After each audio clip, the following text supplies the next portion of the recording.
जय हिंद दोस्तों, आपका फिर से एक बार स्वागत है हमारे YouTube चैनल जेवीडी स्टडी सेंटर में। आज हम बात करेंगे कोयला। कोयला क्या होता है, कोल क्या होता है, इसका मतलब कितना टाइप होता है, कितना प्रकार होता है, कोयला का क्या फायदा है, इसके बारे में जानेंगे।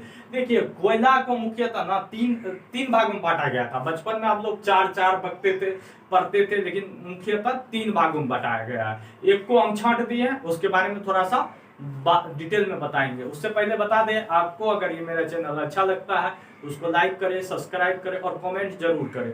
ठीक है, तो चलिए बिना देर किए हुए आगे बढ़ते। देखिए, कोयला जो था ना, आज से 10, 15, 20 साल पहले कोयला बहुत ही मायने रखता था किसी भी देश की अर्थव्यवस्था को चलाने के लिए। लेकिन अब उतना नहीं है। पहले कोयला से ट्रेन चलती थी, कोयला से खाना पकती थी, कोयला से बिजलियां चलती थी। अब भी चलता है लेकिन बहुत कम मात्रा में। ट्रेन तो पूरा बंद हो गया, तो बिजली का जो उत्पादन होता है कहीं कहीं वहां चलता है। टर्मिनेटर को घुमाने के लिए कोयला दिया जाता है। तो जो था वो कोयला वाला इंजन बंद हो चुका है। तो अभी भी बहुत से खदानों में अभी भी चलता है। बड़े बड़े फैक्ट्रियों में लोहा सबको गलाने के लिए क्या कोयला ही दिया जाता है। एल्युमिनियम सबको गलाने के लिए क्या करता है, कोयला का भट्टी पे आग दिया जाता है। ईट पकाते हैं आप लोग, जो ईट लेते हैं मकान सब बनाने के लिए, ब्रिक्स, उसको भी यही किया जाता है, कोयला पे पकाया जाता है। तो कोयला का उत्पादन सबसे ज्यादा भारत में बात कर ले तो वो झारखंड में होता है। उसके बाद दूसरे स्थान पर उड़ीसा में होता है। तो कोयला जो है किसी भी देश के लिए अब भी बहुत महत्वपूर्ण रखता है, क्योंकि आप घर जो बनाते हैं उसका जो ईट होता है, पक्का ईट, वो भी कोयला से ही पकता है। तो सबसे पहले जानते हैं, देखिए, कोयला को इंग्लिश में कोल बोला जाता है, COAL, कोल। ठीक है, कोयला को मुख्यतः सब जगह देखे होंगे 4 भागों में बांटा गया, लेकिन हमने 3 भागों में बांटा है। तो चलिए पहला जानते हैं। देखिए, कोयला का पहला जो प्रकार होता है वो होता है एंथ्रेसाइट, दूसरा होता है बिटुमिनस और तीसरा होता है लिग्नाइट। ठीक है, तो पहले एंथ्रेसाइट की बात कर ले। तो एंथ्रेसाइट में गौर कीजिएगा, सबसे उत्तम किस, अगर कहीं भी कोयला मिलता है उसमें सबसे ज्यादा कोयला का मायने यही एंथ्रेसाइट का होता है। ठीक है, क्यों होता है आगे चलते। कार्बन देखिए, इसमें 80 से 90% रहता है। अब कार्बन होता क्या है, कार्बन किसी भी चीज को ना ऊर्जा देने के लिए अच्छा रहता है। अब जिस चीज में जितना कार्बन रहेगा उतना ज्यादा ज्वलनशील होगा, उसमें उतना ज्यादा आग पकड़ेगा। तो जितना कार्बन रहेगा उतना तेजी से जलेगा, उसका टेम्परेचर जो है, हीट जो है, उतना ज्यादा रहेगा। तो कार्बन की प्रतिशत की बात करें तो 80 से 90% कार्बन पाया जाता है इस एंथ्रेसाइट में। अगर जल की मात्रा की बात कर ले, और जमीन के नीचे से निकलता है, उसमें कुछ ना कुछ क्या रहता है, कुछ ना कुछ नमी रहता है। नमी के कारण उसमें क्या रहता है, जल रहता है। तो नमी रहता है 2 से 5%, यानी कि थोड़ा कम नमी रहता है उसमें। ये कोयला ना थोड़ा ऊपर में पाया जाता है, तो इसमें नमी थोड़ा कम रहता है, तो ये जल्दी जलने लगता है। वाष्प जलाने के बाद धुआं की तरह जो पानी उठता है वो कितना उठता है, 25 से 40% के बीच इससे धुआं निकलते रहता है, जलता बहुत देर तक है।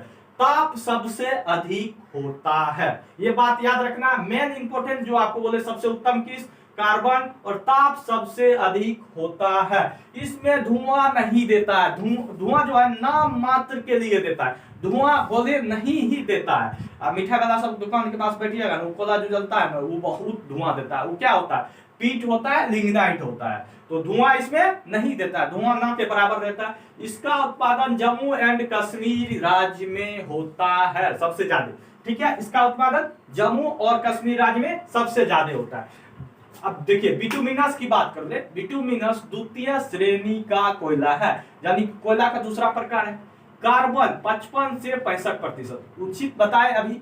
देखिए क्या बताए थे, जिसमें कार्बन ज्यादा रहेगा वो ज्यादा ताप देगा, ज्यादा जलेगा। इसमें कार्बन की मात्रा थोड़ा लो है, तो ये लो है, तो इसमें क्या करेगा, ताप थोड़ा कम देगा। 55 से 65% कार्बन रहता है, तो ये थोड़ा कम जलेगा। इसमें टेम्परेचर थोड़ा, जल ज्यादा रहेगा। जिसमें कार्बन ज्यादा रहेगा जल कम रहेगा, जिसमें कार्बन कम रहेगा उसमें जल ज्यादा रहेगा। तो ये थोड़ा जो एंथ्रेसाइट होता है उसके नीचे रहता है, तो इसमें जल नमी ज्यादा पाया जाता है, 20 से 30% नमी पाया जाता है। ठीक है, जल 20 से 30% पाया जाता है। वाष्प इसमें ढेर सारा पाया जाता है, 35 से 50%, तो ये ज्यादा धुआं देगा, मतलब एंथ्रेसाइट से थोड़ा ज्यादा धुआं देगा। साधारण धुआं देता है, उतना तो नहीं देता लेकिन थोड़ा बहुत देता है। ताप थोड़ा कम रहता है, इसके मात्रा में एंथ्रेसाइट की मात्रा में थोड़ा सा ताप कम रहेगा, उसका जो होता है टेम्परेचर हीट जो रहता है वो कम रहता है। अब देखिए लिग्नाइट को ही बिटुमिनस, भूरा और घटिया जो बोल लीजिए, लिग्नाइट को ही भूरा, घटिया, पीट जो बोलना है वो बोल लीजिए, यही कोयला लिग्नाइट को ही घटिया, भूरा, पीट कोयला बोला जाता है। इसमें कार्बन 45 से 55%, मतलब कार्बन कम रहता है। और यही जो होता है, यही सब घर तर में जलाने के लिए, मिठाई वाला सब दुकान के पास धुआं होते रहता है, चाय वाला सब के साथ पास बैठे होंगे, लिट्टी सब चोखा सब जो बनाता है, बिहार का फेमस है, पटना छपरा सबका, तो कार्बन इसमें 45 से 55% रहता है। ठीक है, याद रहेगा, कार्बन कम है, धुआं ज्यादा देगा, और जलवाष्प ज्यादा रहेगा। जल देखिए 40 से 50% रहता है, ये पूरे नीचे से निकलता है, और जमीन के जितना नीचे जाएगा ना उतना नमी रहता है, पानी रहता है, ये बात तो आपको भी पता होना चाहिए। तो जल इसमें 40 से 50% रहता है, वाष्प इसमें 55 से 60% रहता है। ये धुआं देते रहता है, धुआं से मुंह काला हो जाएगा, घर सब में जलाएंगे ना घर सब काला हो जाएगा। किसी किसी मिठाई दुकान में जाइएगा, आगे से देखते हैं बहुत बढ़िया, और जैसे ही अंदर घुसते हैं तो धुआं भरा रहता है, इसी के कारण होता है। ये घटिया कोयला जलाता है, और ये सबसे सस्ता देता है, जाता है 3-4 रुपए 5 रुपए किलो ले लेता है। तो ये चीज याद रहेगा, इसका एक सुंदर सा स्क्रीनशॉट ले लीजिए, उसके बाद इसका स्टडी करते रहिए।